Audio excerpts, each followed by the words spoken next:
Bismillahirrahmanirrahim. Assalamualaikum warahmatullahi wabarakatuh. Alhamdulillahi ala ihsani wa syukru lahu ala taufiqihi wa amtinani. Asyhadu an la ilaha illallah wahdahu la syarika lahu ta'ziman li sya'ni wa asyhadu anna Muhammadan abduhu wa rasuluhu da'ila ridwani. Allahumma salli alaihi wa ala alihi wa ashabihi wa ikhwani. Ibu sekalian yang dirahmati oleh Allah Subhanahu wa taala, insyaallah ini pertemuan perdana kita tentang pembahasan kitab karya Syekh Abdul Razak hafizahullah taala yang judulnya adalah Hadis Islahil Qulub. Itu hadis-hadis yang menjelaskan tentang perbaikan hati. Yang kita tahu bahwasanya kita sangat butuh tentang perbaikan hati karena hati adalah pusat perhatian dari Allah Subhanahu wa taala yang merupakan pemberi pengaruh utama bagi seluruh gerak-gerik kita. Dan Syekh hafizahullah taala membawakan bab-bab yang indah yang saya ingin kasih gambaran kepada ibu-ibu sekalian, akhwat sekalian ya. Bab-bab tersebut sebagai gambaran tentang isi dari kitab ini ya. Seperti beliau membawakan bab hati adalah asal. Kemudian beliau sebutkan tentang bab berikutnya sifat-sifat hati. Kemudian beliau sebutkan bab berikutnya hati adalah bejana, yaitu yang menampung berbagai macam hal ya. Kemudian berikutnya penggerak hati. Sampai beliau sebutkan tentang hal-hal yang tentang keimanan, tentang bagaimana memperbaiki niat ya. Kemudian tentang amalan-amalan hati seperti cinta kepada Allah, husnudzon kepada Allah, merasa selalu diawasi oleh Allah. Kemudian misalnya malu kepada Allah dan seterusnya, dan amal hati lain seperti yakin, tawakal, khusyuk, ridha. Ini semua adalah amalan-amalan hati yang kita semua membutuhkannya. Saya bukan bicara bagi para akhwat, para pemirsa saja, tapi saya sendiri juga membutuhkan perbaikan hati. Bagaimana saya tidak membutuhkan sementara Nabi sendiri yang pernah berdoa dalam banyak doanya, ya muqallibal qulub, tsabbit qalbi ala dinik. Wahai pembolak-balik hati manusia, tetapkanlah hatiku di atas agamamu. Dan pembahasan tentang pentingnya menata hati, memperbaiki hati ini semakin urgent di zaman sekarang ini yang setiap kita tidak ada yang lepas dari internet, dari medsos, yang disitulah sumber perusak hati. Tontonan, pendengaran, komentar, yang itu merupakan adalah curahan-curahan yang ditampung oleh hati sebagai bejana. Apa yang kita lihat mempengaruhi isi hati kita. Apa yang kita dengar mempengaruhi isi hati kita. Apa yang kita ucapkan mempengaruhi isi hati kita. Sehingga kebutuhan untuk membersihkan hati ini luar biasa. Lihatlah apa yang kita alami atau sebagian kita, salat tidak khusyuk, bangun malam juga malas, sering pikiran tidak akhirat, tidak ada rasa takut dengan hari akhirat, pikirannya dunia dan dunia dan dunia, ya, terpesona dengan kemegahan dunia, pembicaraan selalu duniawi bukan ukhrawi, ya. Ini yang kita dapati dalam pembicaraan, bahkan pembicaraan orang sudah lama ngaji, bicara tentang ini branded lah, itu branded lah, jalan-jalan ke sana lah, jalan ke sini, sehingga pembicaraan seperti suatu pembicaraan yang wow, bukan pembicaraan akhirat. Itu semua menunjukkan hati bermasalah. Oleh karenanya pembahasan seperti ini diperlukan bagi kita semua agar hati kita ini yang mungkin sedang sakit bisa diperbaiki. Tapi ini rahmati Allah Subhanahu wa taala. Saya akan berjalan dari bab demi bab ya. Apakah semua bab nanti kita lihat atau kita pilih bab-bab tertentu yang saya rasa perlu untuk dibahas. Bab pertama yang dibahas oleh Syekh Abdul Razak hafizahullah taala ya adalah tentang hati adalah asal ya. Hati adalah asal atau pokok. Atau pokok ya, atau akar, boleh kita katakan demikian ya. Atau landasan, ini semua makna yang sama. Hati adalah asal. Yang lain hanyalah cabang. Maksudnya pokoknya maksudnya selainnya yaitu dalam hal ini perkataan dan perbuatan adalah cabang-cabang dari isi hati. Dan ini benar ya, seperti perkataan pepatah ya Arab, kullu ina'in bima fihi yandahu ya. Orang Arab berkata kullu ina'in bima fihi yandahu, yaitu bejana mengeluarkan isinya. Bejana mengeluarkan isinya. Kalau kita mengeluarkan menumpahkan ceret, yang keluarlah isi-isinya ya, bukan isi bejana lain. Jadi apa yang kita utarakan, apa yang kita bicarakan, apa yang kita sibukkan, semua itu ekspresi dari hati.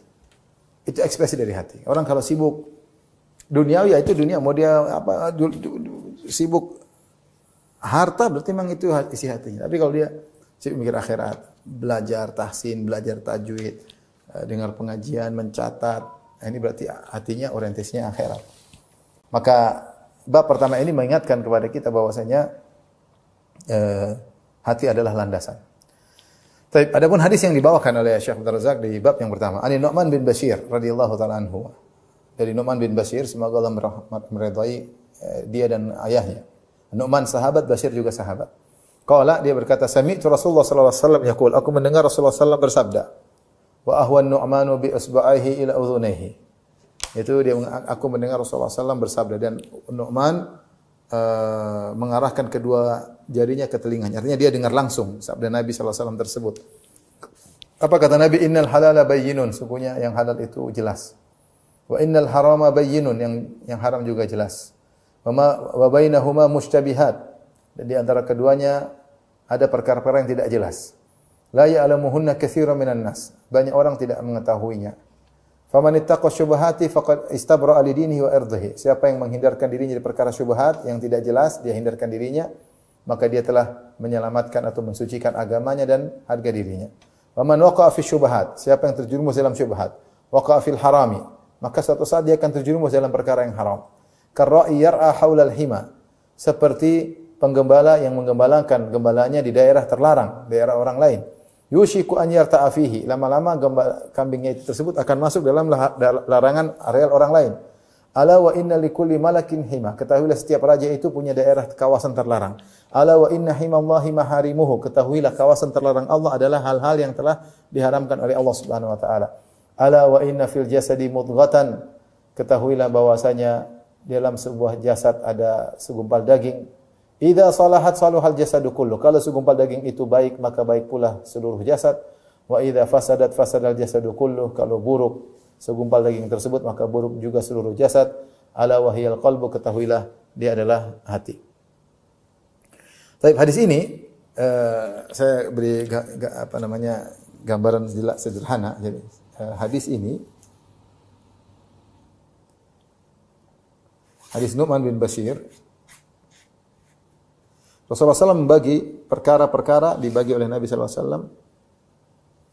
Pertama adalah yang kejelasannya halal. Yang halalnya jelas, yang kehalalannya jelas. Dan ini banyak ya, terkait baik makanan maupun perbuatan, banyak ya. Seperti makanan misalnya tempe jelas halal misalnya ya. Roti misalnya gandum ya, ini jelas halal. Ikan misalnya ya, dan lain-lain, banyak sekali ya. Ya. Demikian juga perbuatan-perbuatan banyak yang jelas halalnya. Demikian jual beli juga banyak yang jelas. Ini terkait bukan cuma terkait makanan. Ini misalnya ini adalah makanan ya. Kemudian juga ada yang namanya muamalah ya.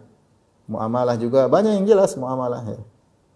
Ya misalnya pernikahan, akad nikah jelas ya. Ini juga demikian juga akad-akad, terkait dengan akad-akad ya. Banyak akad-akad yang jelas, jual beli misalnya. Nah, yang kedua, ini yang pertama. Yang kedua ada yang keharamannya jelas. Keharamannya jelas. Misalnya kalau kita katakan terkait makanan, misalnya makanan misalnya ya, khamar misalnya, khamar. Kemudian misalnya khamar misalnya, intinya hal-hal yang dilarang, babi misalnya, babi, anjing dan lain-lain. Terkait muamalah misalnya, misalnya akad riba ya, misalnya akad riba ya, akad riba dan lain-lain ya, judi dan lain-lain. Nah, di tengah-tengah yang ketiga ada yang disebut dengan asyubahat ya. Asyubahat itu apa? Yang tidak jelas halal dan haramnya. Halal dan haramnya bagi banyak orang. Ketika saya bilang bagi banyak orang, maksudnya sebagian orang tahu, yaitu para ulama. Maksudnya para ulama tahu. Namun para ulama tahu hakikatnya. Hakikatnya halal atau haram para ulama tahu, tapi banyak orang tidak tahu. Nabi bagi gini. Kemudian Nabi menjelaskan bagaimana sikap kita terhadap yang syubhat.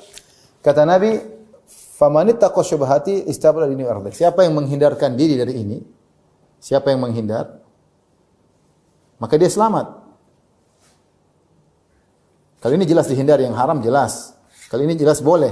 Bagaimana yang syubhat, maka ini siapa yang menghindar, dia selamat. Selamat agamanya, selamat harga dirinya. Sebaliknya, siapa yang melakukan syubhat, dia nekat melakukannya, maka lama-lama dia terjerumus dalam yang haram.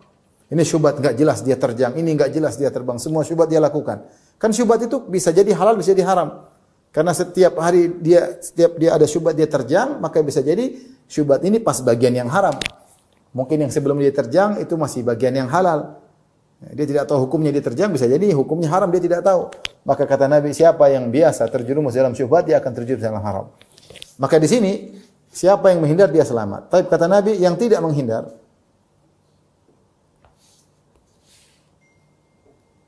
yang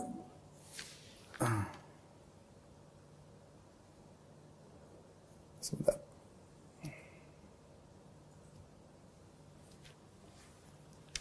Yang tidak menghindar dari syubhat, kata Nabi, pasti, perhatikan, pasti terjerumus dalam yang haram. Kenapa bisa demikian? Ibu yang dirahmati Allah Subhanahu wa taala. Dua sebab. Yang pertama, karena lama-lama dia akan terjatuh pada syubhat yang haram.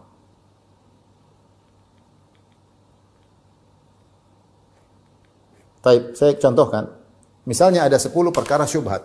Ada 20 perkara, 5 dia tahu haram, 5 dia tahu halal. Dari 10, jadi ada 10, ada 20 perkara, 5 jelas halal, 5 jelas haram. Kalau saya contohkan ilustrasi, misalnya 20 perkara. Taib. 5 halal. 5 haram. Taib. Tinggal 10. 10 ini wallahu alam, kita enggak tahu. Bisa halal. Maksudnya ada yang halal, ada yang haram. Ada yang halal dan ada yang haram. Cuma kita enggak tahu mana yang haram, mana yang halal. Nah, kalau kita embat 10-nya, semuanya kita kerjakan, maka pasti terjerumus dalam yang ada yang haram. Karena syubhat kita enggak tahu. Ada 5 jelas halal, kita lakukan. 5 jelas haram, kita tinggalkan. Ada syubhat 10 nih. 10 ini berarti ada yang halal, yang haram. Cuma kita enggak tahu mana yang halal, mana yang haram. Karena kita enggak tahu, kalau kita embat semuanya, pasti kita terjerumus dalam yang haram. Itulah kenapa dia mengatakan, siapa yang suka melakukan syubhat, dia pasti terjerumus dalam yang haram. Ini yang pertama. Yang kedua, jika meremehkan syubhat, menggampangkan syubhat, ya, meremehkan atau menggampangkan, maka lama-lama juga menggampangkan yang haram.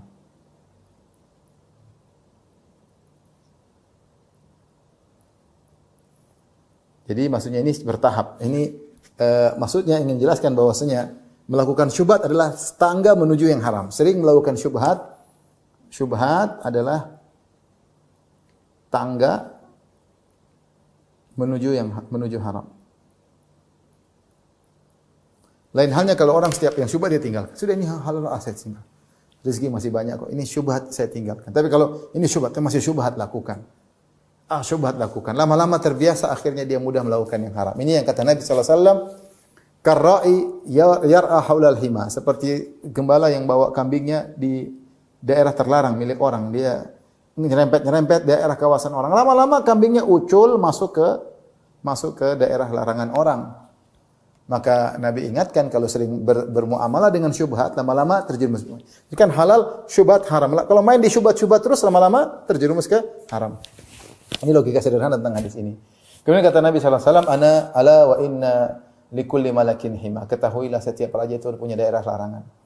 Ana ala wa inna himallahi maharimuhu. Ketahuilah bahwasanya daerah larangan Allah adalah perkara-perkara yang haram. Maka jangan nyerempet-nyerempet yang haram. Setelah Nabi jelaskan ini semua, ini yang menakjubkan di sini. Kemudian Nabi tutup dengan hadis yang mau kita bahas. Ala inna fil jasadi mudghah. Ketahuilah dalam jasad itu ada mudghah, segumpal daging. Idza saluhat saluhal jasadu kulluh. Kalau baik segumpal daging itu maka baik pula yang lainnya. Wa idza fasadat fasadal jasadu kulluh. Kalau rusak rusak pula yang lainnya. Ketahuilah itu adalah hati. Di sini sebenarnya mengatakan ketahuilah bahwasanya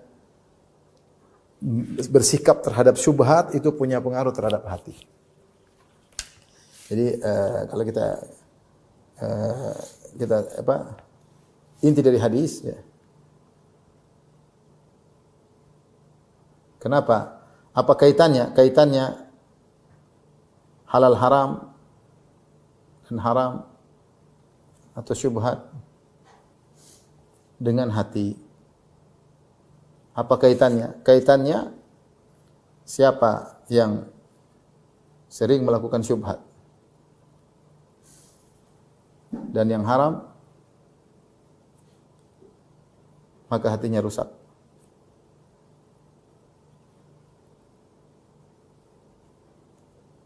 Baik. Sebaliknya, siapa yang menghindar dari syubhat,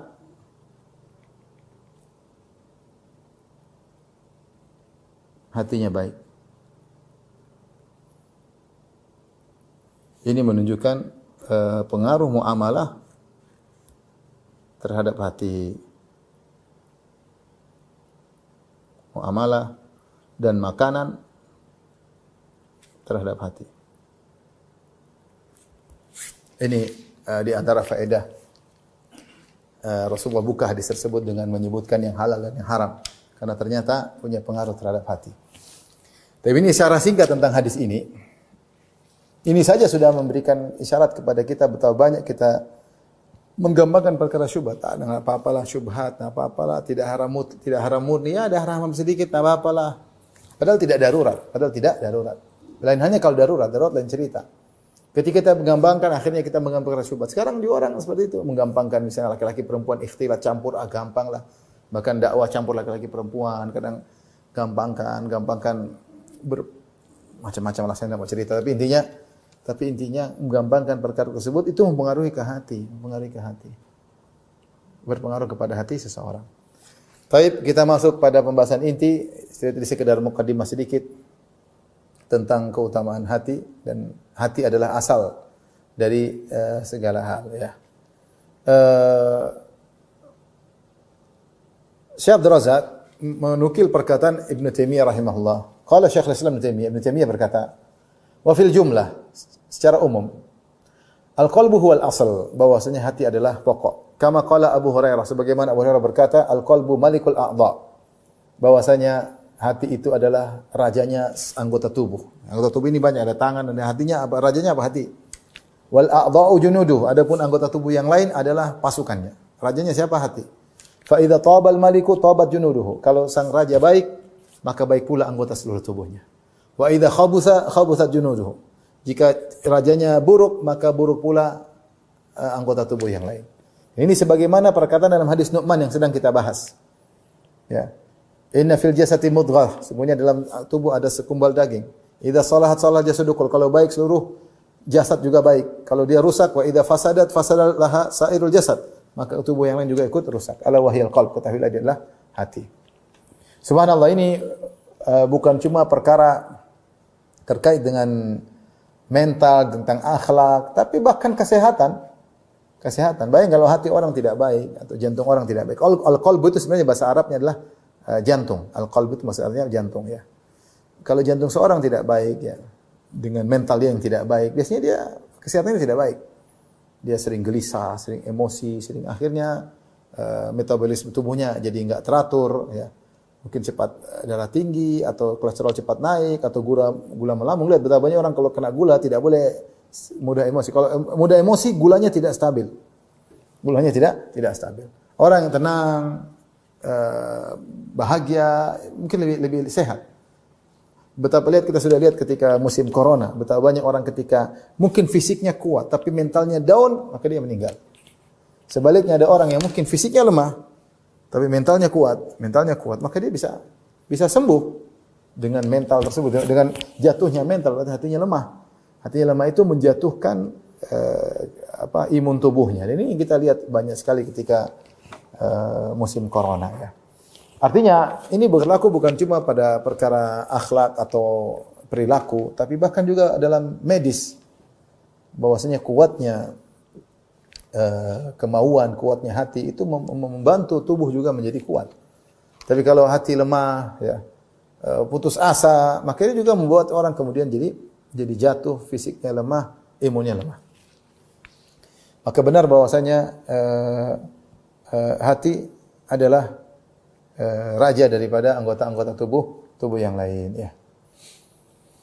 Kemudian Ibn Taimiyah rahimahullah taala menyebutkan beberapa dalil tentang hal-hal tersebut ya. Beliau kasihkan logika bahwa hati adalah pusat segala kegiatan, kegiatan. Baik. Misalnya terkait perintah Allah. Perintah Allah itu ada dua. Perintah Allah terkait dengan hati. Misalnya perintah untuk bertakwa, untuk husnudzon misalnya, berbaik sangka. Ini kan semua perintah terkait hati. Untuk tawakal, ya, ini semua adalah amalan-amalan hati. Untuk yakin, ini semua ya terkait dengan hati. Kemudian juga misalnya larangan terkait dengan hati,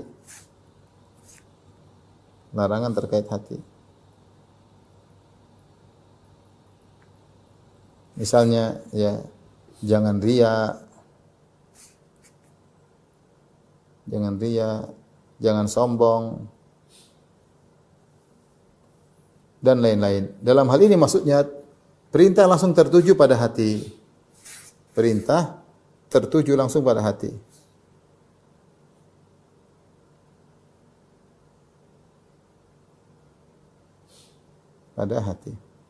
Baik. Sekarang perintah kedua, perintah Allah ya.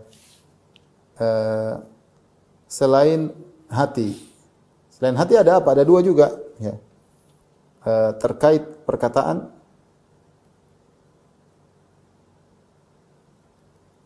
terkait perbuatan.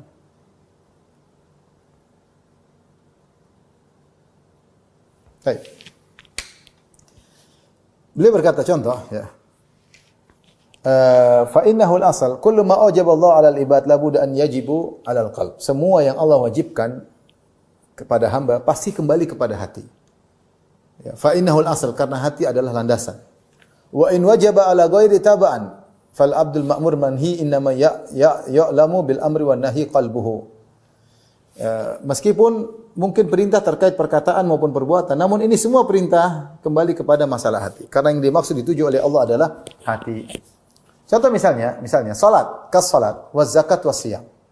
Allah perintahkan salat, zakat, ini perbuatan ya. Misalnya salat, zakat, bayar zakat, kemudian puasa. Ini contoh.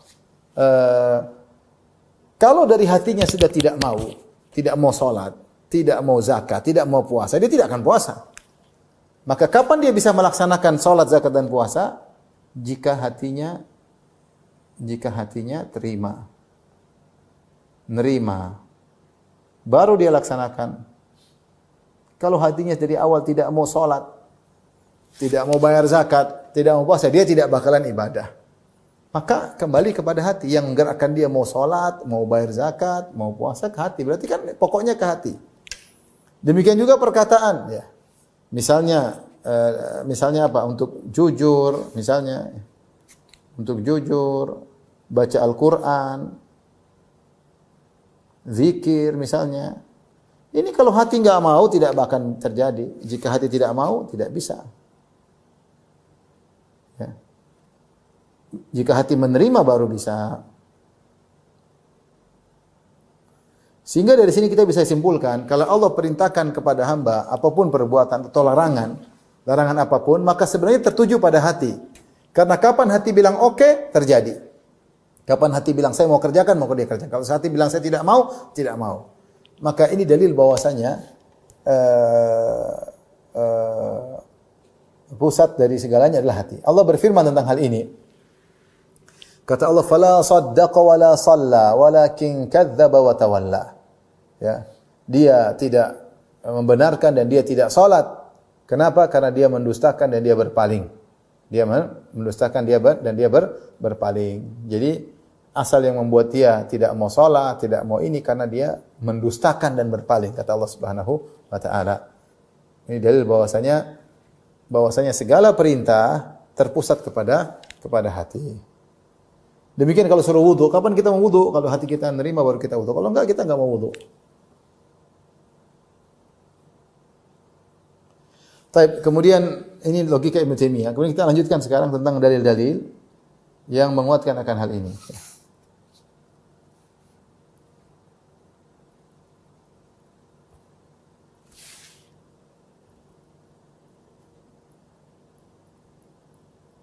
Ini sudah di kopi semua.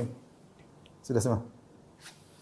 Dalil akan hal ini disebut oleh Syekh Abdul Razak hafizahullah taala banyak dalil. Seperti dalil yang pertama dari Abu Hurairah radhiyallahu anhu, "Innallaha la yanzuru ila ajsadikum wala ila suwarikum walakin yanzur ila qulubikum."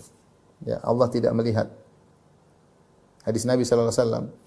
Allah tidak melihat kepada rupa kalian dan jasad kalian, tapi Allah lihat kepada hati kalian. Nah, ini perhatikan. Jelas bahwasanya asal yang jadi penilaian Allah adalah hati. Asal penilaian Allah adalah hati. Maka saya kasih sederhana, orang sholat tadi kan, yang menggerakkan kita sholat, yang menggerakkan kita zakat, beda, sama-sama bayar zakat tapi beda. Satu bayar zakat dengan lapang hati, satu bayar zakat dengan grundel, kayak seakan-akan dia dipajakin. Beda pahalanya. Seorang yang pergi sholat, satu semangat karena ingin memenuhi panggilan Allah, satu merasa berat, meskipun sama-sama sholat. Ketika hatinya berbeda, maka pahalanya berbeda. Makanya kata sebagian ulama bahwasanya bisa jadi seorang sholat di tempat yang sama berdampingan, tapi pahala mereka antara langit dan bumi, beda di antara keduanya. Sini lihat, Allah tidak melihat rupa, Allah tidak melihat jasad, tapi Allah melihat hati kalian. Ya. Isyarat bagi kita agar kita benar-benar perhatian terhadap hati, karena dia adalah pusat penilaian Allah Subhanahu wa taala. Pusat penilaian Allah Subhanahu wa taala ya. Nah, ini masalahnya kita sering penampilan, yang kita pentingkan penampilan ya. Fisik, kita lupa bersihkan hati kita ya. Terutama ibu-ibu ya. Saya sering sampaikan hadis tentang wanita hitam yang dijamin masuk surga. Satu hari Ibnu Abbas berkata kepada muridnya, kalau tidak salah Atha, dia mengatakan, "Ala adulluka ala mir'atin min ahlil jannah." Maka aku tunjukkan kepada engkau wanita penghuni surga. Siapa wanita penghuni surga tersebut? Ini wanita berkulit hitam. Kata Ibnu Abbas radhiyallahu anhu, "Hadhi imra'atun sauda atatin Nabiyya sallallahu alaihi wasallam." Ini wanita berkulit hitam. Dia datang kepada Nabi dalam kondisi sakit. Dia berkata, "Ya Rasulullah, inni usra wa atakasyaf." Ya Rasulullah, aku usra, yaitu aku terkena penyakit ayan, kejang-kejang. Ada yang mengatakan diganggu oleh jin. Wa inni atakasyaf. Dan ketika aku kejang-kejang maka tersingkaplah sebagian auratku. Oleh dia hitam, berkulit hitam. Terlihat mungkin betisnya, terlihat mungkin tangannya, mungkin terlihat lehernya. Karena lagi kejang-kejang tidak bisa mengontrol diri. Fadu'ullah an yasfiyani. Ya Allah, berdoalah, ya Rasulullah, berdoalah kepada Allah agar menyembuhkan aku. Dia minta ingin sembuh. Apa kata Nabi SAW? In syi'ti da'autu laki wa syufit. Kalau kau mau saya doakan dan doakan sembuh. Wa in syi'ti sabarti walakil jannah. Tapi kalau kau mau kau sabar kau masuk surga. Pilih mana? Saya doakan sembuh atau kau sabar masuk surga. Kata dia, asbir ya Rasulullah. Saya sabar meskipun terkena penyakit ini. Tidak usah doakan saya sembuh. Saya sabar. Walakin udu Allah al-atakasyaf. Cuma saya minta ya Rasulullah. Kalau saya lagi sakit, lagi kejang-kejang, jangan sampai auratku terbuka. Subhanallah. Ini wanita penghuni surga. Yang mungkin penampilan tidak diperhatikan. Tapi dia malu kepada Allah Subhanahu wa taala. Tapi hatinya bagus, hatinya bersih. Sabar, menerima ujian dari Allah Subhanahu wa taala. Inilah penghuni surga. Allah lihat paling utama adalah hati seorang. Hati seorang. Ini contoh. Maksud saya perhatikan. Ini penting sekali ya. Ini contoh banyak ya. Contoh. Ya, tadi wanita berkulit hitam. Wanita kulit hitam. Apa yang menjadikan dia mulia? Hatinya yang mulia. Hatinya yang mulia.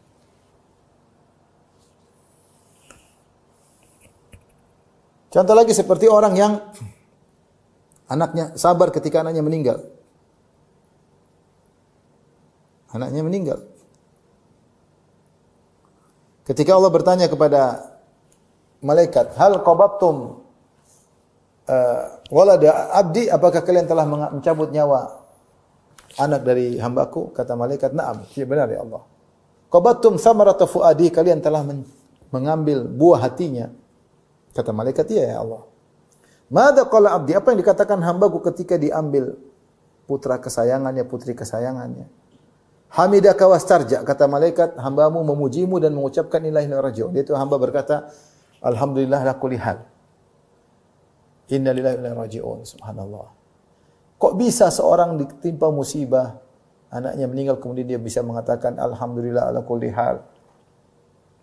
Segala puja bagi Allah atas segala keputusannya. Dan dia bisa berkata inna lillahi wa inna ilaihi raji'un, menunjukkan hatinya bersih. Lihat kata Nabi, kata Allah Subhanahu wa taala, ubnu li abdin baitan fil jannah wa sammuhu bi baitil hamdi. Bangunkan bagi hambaku tersebut istana di surga dan namakan istana tersebut dengan istana pujian. Kenapa? Ketika dia terkena musibah, dia muji Allah Subhanahu wa taala. Ini hati, ini paling penting. Lihat lagi kisah saya, maksudnya banyak sekali kisah ya. Kisah misalnya tentang sahabat yang tidak pernah hasad.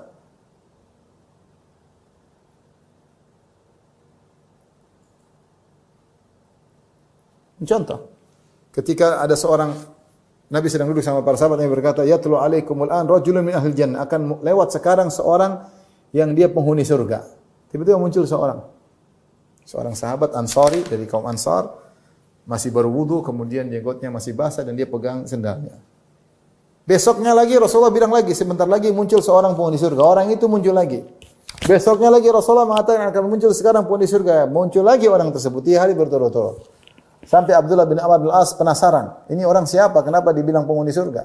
Akhirnya dia datang ke orang tersebut. Dia bilang, saya minta izin mau bermalam di rumahmu. Saya ada masalah dengan orang tua. Bolehkah saya bermalam? Kalau kau mau silakan. Kalau enggak apa-apa. Kata dia silakan. Akhirnya Abdullah bin Amr bin Al-As tidur, ingin tahu apa kegiatan dia di malam hari. Orang yang biasa-biasa saja ternyata. Salat malam juga enggak. Senin juga puasa, mungkin siang hari juga tidak puasa. Biasa-biasa saja. Tapi kalau dia bangun terjaga, dia mengingat Allah Subhanahu wa taala, berzikir.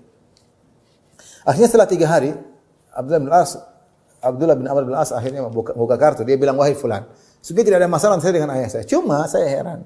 Nabi bilang kau 3 hari berturut-turut kau penghuni surga. Amal apa yang kau lakukan? Apa kata orang dengan penuh tawaduknya, tidak ada sombongnya. Dia berkata, ma huwa illa ma ra'ait. Saya tidak punya amalan kecuali yang kau lihat. Dia tidak sombong. Apa amalan apa? Tidak ada. Yang kau lihat itu amalanku. Apa kata? Hampir-hampir aku, ya aneh orang ini. Falamma wallait, ketika Abdullah bin Amr berkata, ketika saya pergi, dia panggil nadanya, dia panggil, wahai fulan, tidak ada amalku yang kecuali yang kau lihat, kecuali saya la ahsudu ahsudu nikmatan ala ahadin. Aku tidak pernah hasad kepada nikmat yang Allah berikan kepada seorang pun. Tidak pernah hasad. Aku tidak pernah hasad. Kata Abdullah bin Amr, hadzal ladzi la nutiqu, ini yang kami tidak mampu. Subhanallah, dia tidak pernah hasad maka dimasukkan dalam surga ya. Dan banyak dalam Al-Qur'an misalnya kata Allah Subhanahu wa taala, wa ibadur rahmanil ladzina yamshuna 'alal ardi hauna. Ya. Orang-orang yang berjalan ibadur rahman penghuni surga yang berjalan di atas muka bumi Hauna dengan penuh tawadhu. Tawadhu, rendah hati, rendah diri, tidak ada kesombongan, tidak ada gestur tubuh yang menunjukkan kesombongan. Kenapa? Hatinya bagus. Jadi yang pertama mau lihat adalah hati, bukan penampilan ibu-ibu. Banyak di antara kita fokus penampilan, hati tidak kita perhatikan. Banyak kalau kita bercermin, kita berusaha bersihkan wajah kita. Ya bersihkan pakai inilah facial lah, apalah. Minikur, ikur-kur yang macam-macam itu. Tapi hati tidak kita bersihkan. Hati kotor, hasad, dengki, suudzon. Tidak kita bersihkan. Padahal yang jadi patokan Allah yang paling utama adalah hati. Saya sering sampaikan kepada jemaah umrah. Lihat kota Mekah. Kota Mekah ini apa isinya? Batu. Tidak ada keindahan. Kalau mau indah di puncak Bogor, indah. Tapi kenapa Allah pilih kota Mekah sebagai kota terbaik? Karena di situ tempat ibadah. Tempat ibadah. Maka percuma seorang wanita memperhatikan penampilannya, sementara hati tidak dia perhatikan. Bukannya kita menyepelekan penampilan. Bukan, penampilan juga harus diperhatikan. Tapi yang paling utama adalah kebersihan hati, keindahan hati. Itu yang paling utama. Tapi yang kedua di antara hadis yang disebutkan oleh Syekh Abdul Razak hafizahullah taala, Rasulullah bersabda, "At-taqwa hahuna," wa asyara bi yadihi ila sadri salasan. Kata Nabi sallallahu alaihi wasallam, takwa tempatnya di sini, tempatnya di sini. Kemudian Rasulullah SAW isyarat ke hatinya. Rasulullah tunjuk hatinya 3 kali. Rasulullah SAW tunjuk dadanya 3 kali. Jadi kata Rasulullah SAW, at-taqwa hahuna, at-taqwa hahuna. At-taqwa hahuna. Ini yang paling penting, takwa tempatnya di hati. Ini yang jadi masalah ya. Kalau hati itu baik, maka akan baik pula yang lain. Demikian juga dalam hadis Rasulullah SAW bersabda, disebutkan oleh Syekh Abdul Razak juga, la yastaqimu imanu abdin hatta yastaqima qalbuhu.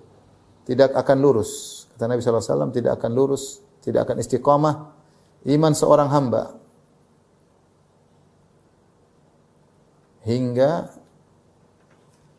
lurus hatinya, lurus atau istiqamah hatinya. Ini benar. Kalau hati tidak istiqamah, sekarang hati ini mau macam-macam. Kita mau hati ingin nonton, ingin ini. Semuanya hati. Terlalu dimanja. Inginnya enjoy melulu. Inginnya musik-musikan, ingin nonton, ingin hati. Susah. Kalau hati ini sudah kepingin, susah. Susah. Mata ini tinggal nunduk sama hati. Telinga tinggal nunduk sama hati. Jari untuk ngeklik tinggal nunduk sama hati. Yang masalah hati. Yang masalah hati. Ini semua dalil menunjukkan bahwasanya hati adalah asal. Ya. Adapun anggota tubuh yang lain maka hanyalah ngekor kepada hati.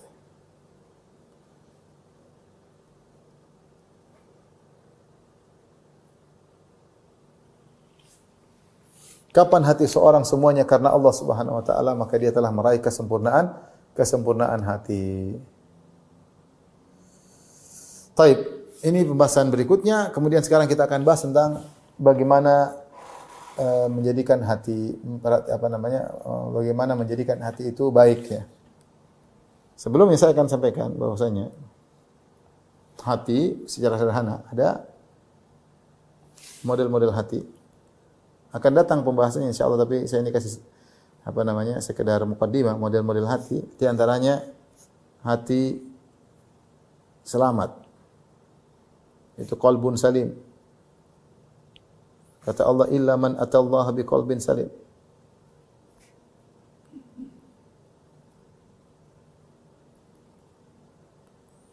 Kata di antara Nabi Ibrahim berkata, yauma la yanfa'u malun wala banun. Hari di mana hari kiamat tidak bermanfaat harta dan anak-anak. Illa man atallaha biqalbin salim, kecuali orang yang datang dengan hati yang bersih. Di antara doa Nabi sallallahu alaihi wasallam, Allahumma as'aluka qalban saliman wa lisanan sadiqa. Ya Allah, aku mohon kepada Engkau lisan yang jujur dan qalban saliman. Kata Rasulullah SAW, qalban saliman. As'aluka qalban saliman. Ini hati yang selamat. Yang kedua, hati mati. Hati orang kafir. Ya. Hati orang-orang kafir dan munafik. Ini yang kedua. Yang ketiga, inilah hati banyak orang, hati sakit. Ya. Kebanyakan manusia.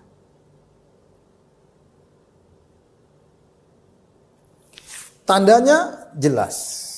Hasad, dengki, suudzon, riya, ujub, bertawakal kepada selain Allah Subhanahu wa taala. Kibir, sombong, merasa tinggi, merendahkan orang lain. Ini semua penyakit hati ngumpul sedikit banyak mengumpul pada seseorang. Oleh karenanya Allah memuji qalbun salim illa man atallaha biqalbin salim. Rasulullah SAW bersabda, Allahumma inni as'aluka wa as'aluka lisanan sadiqan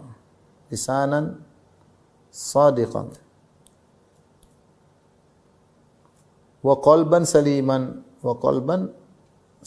Ya Allah, aku mohon kepada Engkau lisan yang jujur dan hati yang salim. Allah memuji Nabi Ibrahim, Allah berkata, "Idza rabbahu biqalbin salim." Ketika dia bertemu dengan Allah dengan hati yang bersih. Tapi apa makna hati yang bersih? Ini yang mau kita bahas. Apa kata Ibnu Qayyim? Wa qad ikhtalafat ibaratun nasi fi makna al-qalbi salim. Sungguhnya ungkapan orang-orang berselisih atau bervariasi tentang makna hati yang bersih, hati yang salim, hati yang selamat. Wal amrul jami'u lidzalika, yang menjadi acuan mereka, sepakat mereka, apa itu hati yang bersih? Annahu alladzi qad salima min kulli syahwatin tukhalifu amrallahi wa nahyi. Tukhalifu amrallahi wa nahyahu. Yaitu hati yang selamat dari segala syahwat yang menyelisih perintah Allah dan larangannya. Subhanallah. Hati yang selamat dari syahwat susah. Ya, Allah mengharamkan dengar musik, syahwat pasti ingin dengar musik. Allah mengharamkan nonton wanita yang terbuka auratnya, tapi masih senang pengen nonton film-film box office atau Hollywood dan yang lainnya. Allah suruh menundukkan pandangan, tapi hati pengen nonton film Korea lah, lihat laki-laki tampan lah, macam-macam. Hawa nafsu. Allah suruh untuk mendengarkan ayat-ayat Allah, tapi dia pengen mendengar musik-musik. Hawa nafsunya. Ini hati yang tidak selamat. Wa min kulli syubhatin tu'aridu khabarahu. Hati yang bersih juga adalah hati yang selamat, yang bersih dari syubhat yang membuat dia mengkritiki kabar dari Allah. Dan ini banyak orang. Nabi bilang begini, enggak benar. Allah bilang begini, saya enggak percaya. Ada syubhat sehingga buat dia selalu menolak kabar dari Allah Subhanahu wa taala. Kemudian yang ketiga, makanya fasalima min ubudiyyati ma siwa huwa salima min tahkimi ghairi rasulih. Kalau sudah seperti ini, selamat dari syahwat yang menyelisihi, selamat dari syubhat yang mengkritiki, ya, maka hatinya akan selamat dari peribadatan kepada selain Allah dan selamat dari berhukum kepada selain Rasulullah. Maka dia akan tunduk kepada cinta kepada Allah dan tunduk kepada hukum Rasulullah dalam ketakutannya, dalam harapannya, dalam tawakal kepadanya, kembali kepadanya dan seterusnya. Jadi kata Ibnu Qayyim rahimahullah, saya ingin sampaikan, qalbun salim, hati yang selamat. Tadi ada selamat dari syahwat yang menyelisih syariat, masih perintah dan larangan. Itu menyelisih syariat, ini satu. Yang kedua kata Ibnu Qayyim, selamat dari syubhat yang mengkritiki kabar, mengkritiki dan menentang berita dari Allah dan Rasulnya.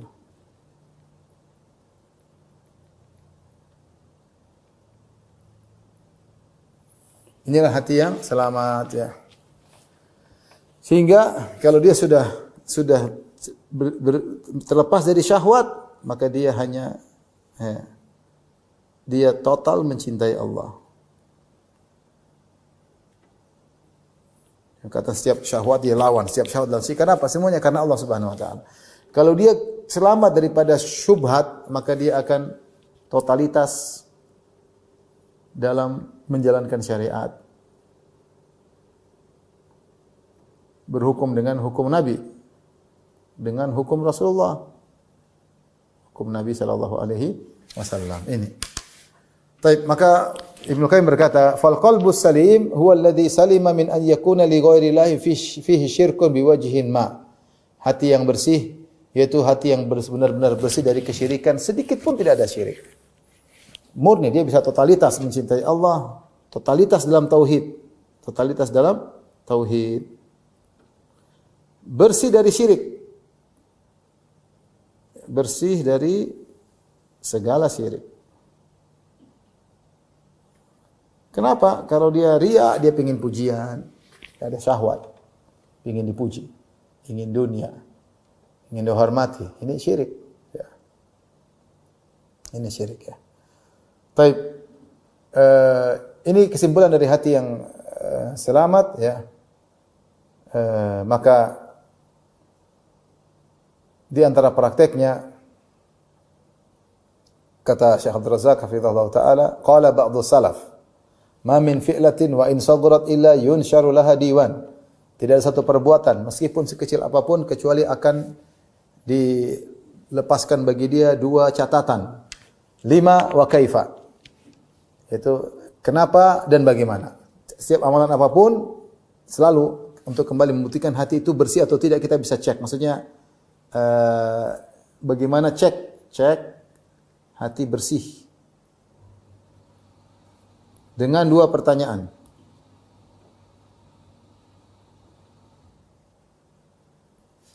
Pertama, kenapa? Yang kedua, bagaimana? Setiap perbuatan ditanya, kenapa? Kalau ini kenapa? Karena Allah atau bukan? Karena Allah, atau karena ingin dipuji, atau karena dunia, karena ingin popularitas, karena apa? Coba tanya dulu. Atau takut dimaki orang, takut dikata-katain orang, karena ingin cari muka pada pejabat, karena ingin cari muka sama atasan. Tanya dulu, kau lakukan ini kenapa? Di sini kita akan melihat ada syahwat atau tidak. Kembali kepada yang pertama. Kalau karena Allah ikhlas, maka dia tidak mencari pujian sedikit pun, maka hatinya bersih. Yang kedua, kaifa, bagaimana kau kerjakan? Apakah ada syahwatmu, ingin bikin inovasi sendiri, atau kau tunduk kepada yang diajarkan oleh Nabi Shallallahu Alaihi Wasallam? Kalau ternyata kau bisa melakukan bersih seperti yang Nabi mau, maka hatimu sudah bersih. Tidak ada kritikanmu, tidak ada protesmu kepada keputusan Nabi Shallallahu Alaihi Wasallam. Dengan demikian hati yang bersih, yaitu yang menyempurnakan al-ikhlas dan al-mutaba'ah atau ittiba. Ikhlas kepada Allah, al-mutaba'ah kepada Rasulullah. Ini ciri-ciri hati yang bersih. Apa yang Allah larang dia tinggalkan, apa yang Allah perintahkan dia kerjakan. Dia tidak protes dengan contoh Nabi sallallahu alaihi wasallam. Terakhir kita tutup dengan bahasan ciri-ciri hati. Tadi kalau cek, sekarang ciri-ciri hati yang bersih. Ciri-ciri hati yang bersih.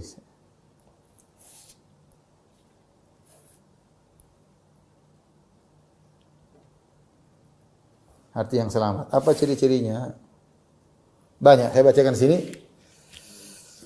Di antaranya hati yang tidak orientasi dunia. Tidak orientasinya akhirat.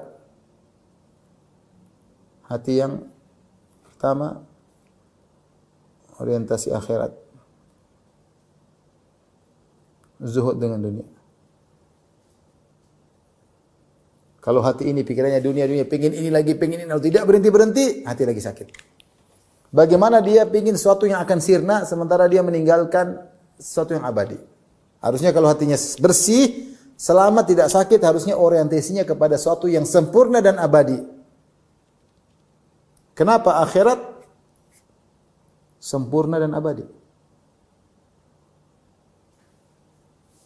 Dunia kurang dan fana. Hati yang bersih harusnya dia fokus kepada yang sempurna dan abadi, dan dia tidak terpedaya dengan yang kurang dan fana. Lihatlah Nabi kalau ketika sedang menggali Khandaq, para sahabat capek, kelaparan, musim dingin, harus gali Khandaq, panjangnya berapa kilo, lebarnya 5 meter, 5 meter, setengah mati. Rasulullah berkata, labbaik, ya Allah, la aisha illa aishul akhirah. Tidak ada kehidupan yang sungguhnya kecuali kehidupan akhirat. Warhamil ansara wal muhajirah. eh, rahmatilah kaum Ansar dan kaum Muhajirin. Ini jadi nah kita cek kita ini sering hatinya apa? Orientasi kita di rumah ini orientasinya apa sih? Kita kerja ini orientasinya apa sih? Contoh seorang cari nafkah. Cari nafkah hatinya saya ingin berbakti sama orang tua, saya ingin menyekolahkan anak di pondok, saya ingin panggil guru ngaji. Ini orientasi akhirat namanya. Tapi kalau dia ternyata ini pengen beli ini lagi, pengen beli ini, pengen lagi, pengen yang branded. Ah ini dunia. Masing-masing cek dirinya lah. Masing-masing cek dirinya. Apa yang sering dia baca dunia atau akhirat itu kecondongan. Ciri yang kedua kata Syekh Abdul Razak hafizahullah taala di antara ciri hati yang bersih, yang sehat, yang selamat, antakuna himmatuhu wahidah. Ya, nail ridallah. Tujuannya satu. Tujuannya hanya mencari ridha Allah. Ini sulit banget ya, tapi kita harus usaha. Menjauhi, menghindar dari kemalahan Allah.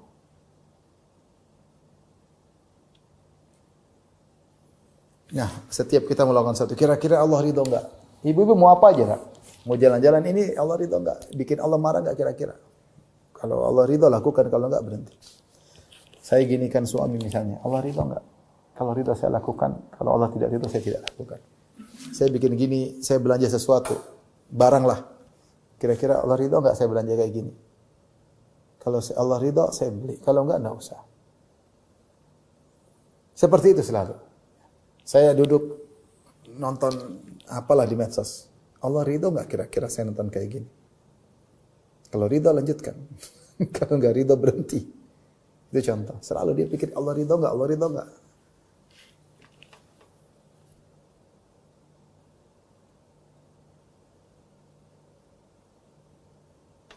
Di antara ciri hati yang selamat 3, lebih fokus pada perbaikan amal daripada amal itu sendiri.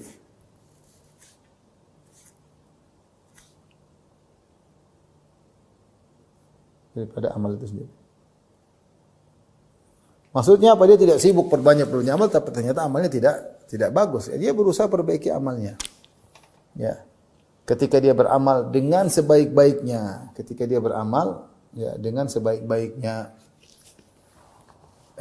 contoh bagaimana perhatian terhadap amal, perbaikan amal, di antaranya kata Syekh Abdul Razak hafizahullah taala, yaitu ikhlas. Dia ikhlas. Ketika sedang beramal dia ikhlas, berusaha untuk ikhlas. Kemudian menghadirkan nikmat Allah. Yang kedua, menghadirkan dalam hati bahwa bisa beramal adalah nikmat dari Allah.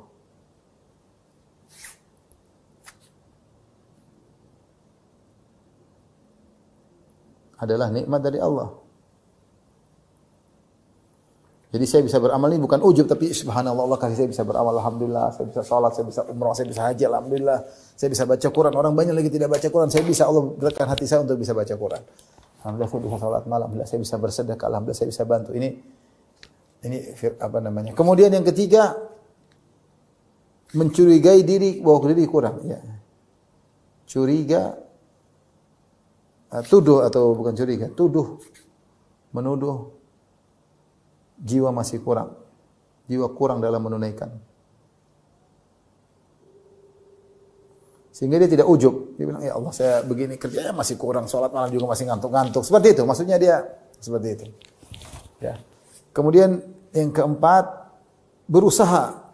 Ya, berusaha optimal dalam beramal.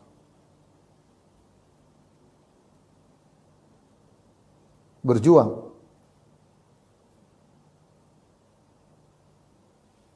Maka siapa yang berusaha perbaiki amal, ini menunjukkan hatinya bersih. Dia tahu bahwasanya amal bukan sekedar amal, tapi amal yang bagaimana perfect amal tersebut sebaik-baiknya tadi. Ikhlas, dia berusaha perbaiki ikhlas. Dia bukan hanya sekedar ibadah tapi tidak perhatian hatinya. Dia berusaha untuk ikhlas. Dia berusaha untuk menghadirkan hati bahwasanya ini adalah karunia Allah, dia bisa beramal. Dia tahu bahwasanya beramal dia masih kurang. Ya, dan dia terus berjuang untuk perbaiki dirinya. Ini di antara ciri-ciri hati yang selamat ya. Di antaranya ciri hati yang selamat disebutkan oleh Syekh Abdul Razak juga, yang keempat kita boleh tambahkan berjuang untuk menghindari maksiat. Kenapa? Ingin untuk jaga hati, agar hati terjaga. Dia tidak menggampangkan. Ini kita yang masalah di sini. Kita menggampangkan maksiat. Lihat ini bebas, lihat itu bebas, dengan ini bebas. Orang yang hatinya bersih, enggak, saya enggak mau main-main, saya enggak mau. Saya berusaha menjauhkan diri dari maksiat. Ini bahaya, bisa merubah. Jadi saya bergaul, saya bisa jadi wanitanya dunia. Oh, kalau saya begini jadi hasad, saya berusaha bersihkan. Karena saya ingin menjaga kebersihan hati saya. Jadi inilah bab pertama, Ibu yang dirahmati Allah Subhanahu wa taala, yang disampaikan pada kesempatan hari ini. Insyaallah kita lanjutkan pada bab berikutnya tentang sifat-sifat hati pada kesempatan yang lain. Semoga Allah Subhanahu wa taala memberikan kita semua qalban saliman. Allahumma nas'aluka lisanan shadiqan wa qalban saliman.